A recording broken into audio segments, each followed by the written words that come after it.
kemudian ada sebagian ulama yang merumuskan kurikulum pendidikan atau disebut usulul salasa.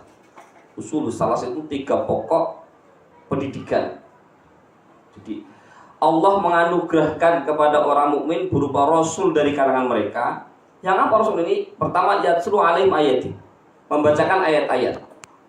Kemudian wayuzakihim, membersihkan mereka. Kemudian wayu'allimuhumul kitaba wal hikmah, mengajarkan kitab dan sunnah. Usul salasa ini 3 kurikulum besar ini. Membacakan ayat-ayat, ada tazkiyah, kemudian mengajarkan kitab dan sunnah.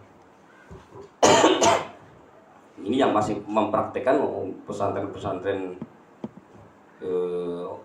lebih khusus pesantren-pesantren salaf itu masih kental sekali dengan ini. Dan ini juga kemudian salah satu ikhtiar kita mendidik anak. Yang pertama yatslu alaihim ayati, bacakan ayat-ayat. Paham bora, meski masih dalam perut dibacakan. Di nong perut istri hamil, kita ngaji di sampingnya misalkan, atau diperdengarkan atau ibunya. Jangan dikira janin itu tidak bisa dijak komunikasi, mereka dengar. Kalau hamil kemudian kita main koplo, ya sudah, lahir pinter joget itu pasti. Pertama ya suruh alaihim, bacakan ayat-ayat. Anak-anak kecil itu bacakan ayat-ayat dulu, sampai meskipun masih dalam perut. Ini tugas Rasul begitu. Pertama ya suruh alaihim ayat, bacakan ayat-ayat Allah.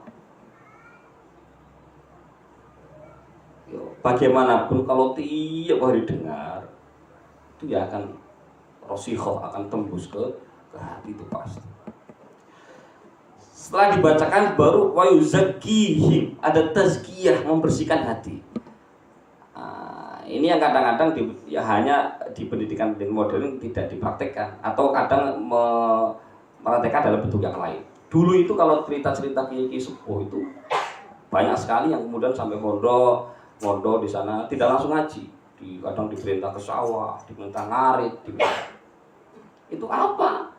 Dalam rangka tazkiyah, menghilangkan ego, menghilangkan saya yang di rumah itu dimanja sampai pondok, dibanting di sawah, ini macam itu dalam rangka proses tazkiyah sebenarnya, membersihkan hati. Ada sebutkan di pendidikan modern ada yang pakai konsep ini, kemudian memakai pembiasaan sholat duha, pembiasaan murojaah. Itu kan bentuk biar anak itu awalnya dipaksa, sudah pokoknya wajib sholat duha, itu dipaksa terus. Itu proses tazkiyah namanya. Saya ceritakan dengar cerita Kiai Fathur Rahman dari Banjarnegara. Itu padahal minta mondok sama bapaknya juga dapat, nggak boleh. Minta mondok nggak boleh. Sampai jadi tentara oleh bapak. Akhirnya nekat mondok.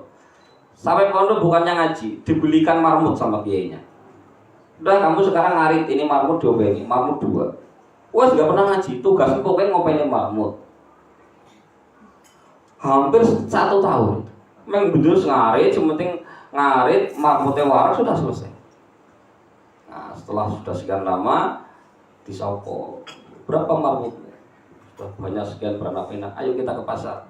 Jual semua, belikan kitab, ayo saya ngaji. Nah itu. Setelah ada diterpa hatinya, ada proses tazkiyah.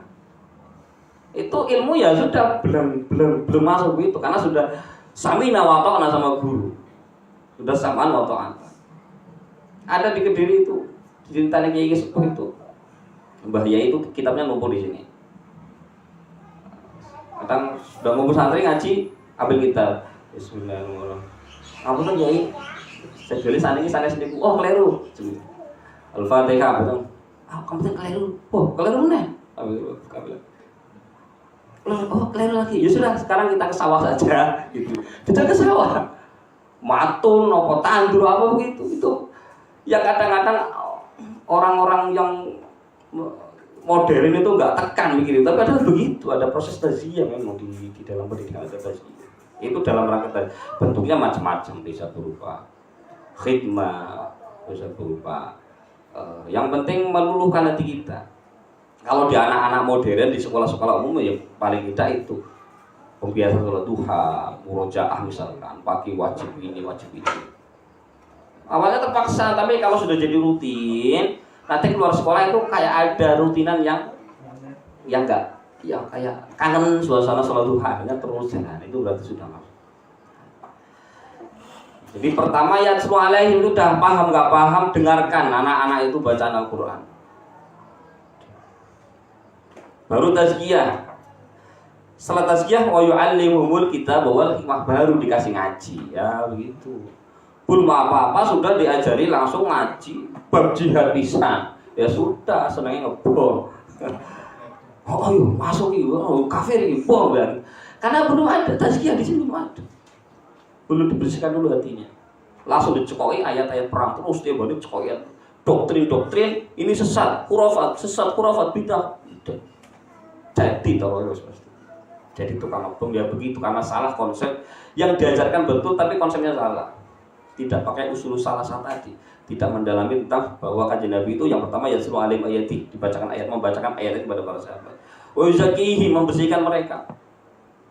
Baru wa yu'allimuhumul kitaba wal hikmah, mengajarkan kitab dan sunnah.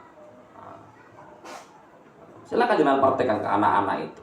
Pertama perdengarkan ayat-ayat. Terus ya paling tidak kalau di pesantren itu mau bentuk lingkungan.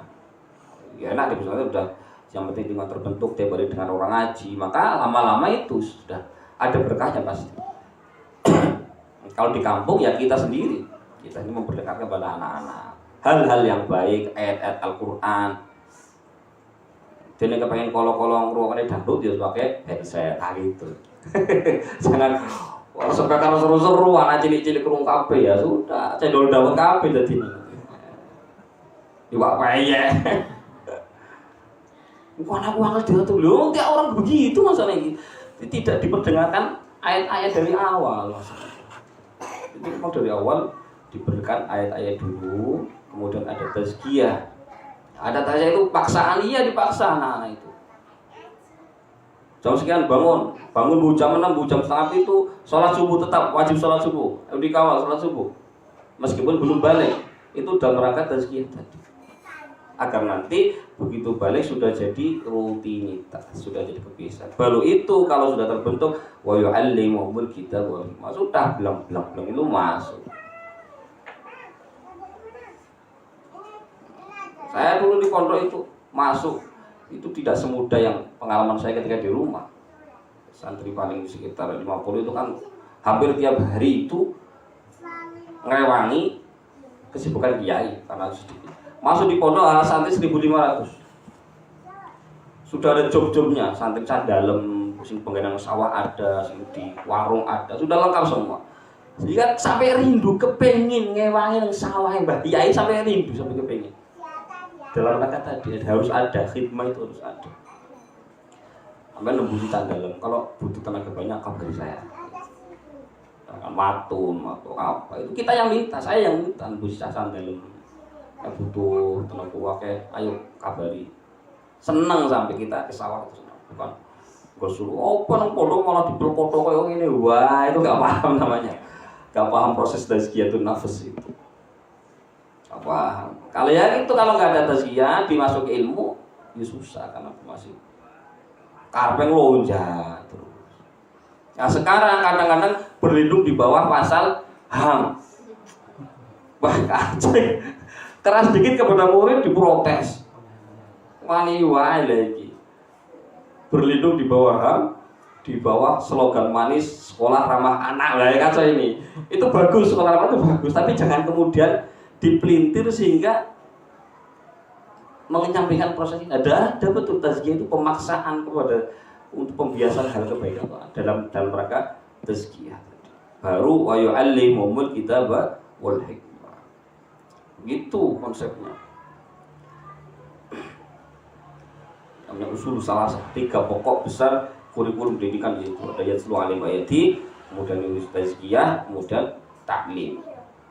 Tilawah, tazkiyah, taklim.